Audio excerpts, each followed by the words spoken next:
شہزادہ علی اکبر کی شہادت ہوئی تو مولا امام حسین کی کیفیت یہ علماء کرام جو بیان کرتے ہیں وہ یہ تھی کہ مولا فرما رہے تھے کہ میری کمر جھک گئی یا میری آنکھوں کا نور چلا گیا، مجھے نظر نہیں آ رہا، اکبر مجھے آواز دو، مجھے بتاؤ کہاں ہوں، پھر میں جاؤں، قریب جاؤں۔ اور دوسری طرف ہم دیکھتے ہیں حضرت ابراہیم علیہ السلام، یہ ایک طرف ایک کرب کی کیفیت ہے، موت ہے اور پریشانی ہے، اور دوسری طرف حضرت ابراہیم علیہ السلام جب حضرت اسماعیل کو ذبح کر رہے ہیں مطمئن ہے، ایک طرف پریشانی ایک طرف مطمئن، تو دونوں میں سے افضل کون ہے؟ حضرت امام حسین کو مولا کو علمبردار، صبر کا علمبردار کہا جاتا ہے نا، یہ کیسا معاملہ ہے؟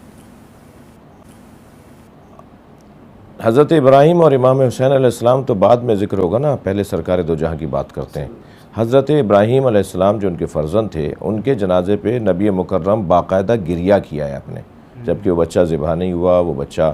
شہید نہیں ہوا، وہ بچہ نارملی طبعی آپ کی کسی تکلیف کی وجہ سے، کسی بیماری کی وجہ سے حضرت ابراہیم کی رحلت ہوئی۔ اتنا روئے ہیں نبی کہ زوجات رسول نے فرمایا کہ یا رسول اللہ آپ تو ہمیں صبر کی، تو حضرت فرماتے ہیں میں کیا کروں، میرا دل جل رہا ہے، میرے سینے میں آگ لگ رہی ہے اور میرے آنسو بے ساختہ نکل رہے ہیں۔ تو پہلی بات تو یہ جان لینی چاہیے کہ رونے کا صبر سے تعلق نہیں ہے، رونے کا تعلق انسانی کیفیات سے ہے۔ جتنا بڑا انسان ہوگا اتنا ہی اس کا دل نرم ہوگا، اور جتنا دل نرم ہوگا اتنا وہ روئے گا۔ دوسری بات کہ حضرت ابراہیم علیہ السلام اور حضرت امام حسین علیہ السلام کی قربانی کا مقایسہ تو خود اللہ نے کیا ہے۔ قرآن مجید سورہ صافات کے اندر حضرت ابراہیم کی قربانی کو پروردگار عالم نے جب یاد کیا ہے تو کہا ہے ان ھذا لھو البلاء المبین،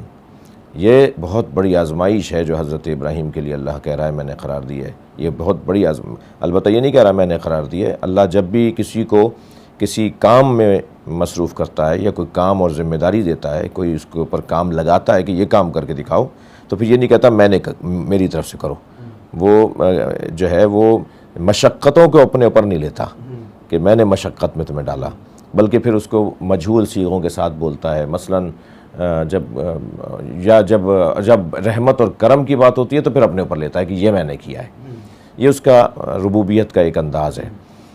تو حضرت ابراہیم کے لیے وہ کہہ رہا ہے کہ یہ سب سے بڑی آزمائش تھی، یہ نہیں کہہ رہا میں نے ڈالی ہے، یہ سب سے بڑی آزمائش تھی جو ابراہیم نے دی ہے۔ سلام ہو ابراہیم کے اوپر، وفدیناہ بذبح عظیم، اور ہم ابراہیم کی قربانی کو ایک بڑی قربانی پر مؤخر کر رہے ہیں۔ تو وہ جو ابراہیم علیہ السلام کی قربانی ایک بڑی قربانی پر مؤخر ہوئی وہ کربلا کی قربانی ہے۔ لہٰذا اقبال بھی کہتے ہیں کہ اللہ اللہ بائے بسم اللہ پدر، مانی ذبح عظیم آمد پسر، وفدیناہ بذبح عظیم جو قرآن میں ہے، اس کے معنی کو کہتے ہیں علامہ اقبال مانی ذبح عظیم آمد پسر، پسر یعنی امام حسین، مولا علی بے کے نیچے کا نقطہ، اور ذبح عظیم کا معنی پسر یعنی علی کا پسر حسین۔ تو حضرت ابراہیم نے بھی آنکھوں پہ پٹی باندھی، حضرت ابراہیم نے بھی اپنے کپڑے سمیٹے، حضرت ابراہیم نے بھی اپنے بچے کے پیروں پر اور ہاتھوں پہ رسی باندھی کہ یہ پیر ہاتھ چلائے نہیں، اگر ہاتھ پیر چلائے گا گلا کٹتے وقت تو میرا دل نرم ہو جائے گا۔ آنکھوں پٹی یہ باندھی کہ میں دیکھوں گا تو تب ایک شخصیت دیکھ ہی نہیں رہی، آنکھوں پہ پٹی باندھی ہوئی ہے اور ایک دیکھ رہا ہے۔ یہ جو دیکھنے کے اثرات ہوتے ہیں نا، یہ انسان کے اوپر پڑتے ہیں، اور یہ انسان کامل کی علامت ہے کہ اس کا دل نرم ہے۔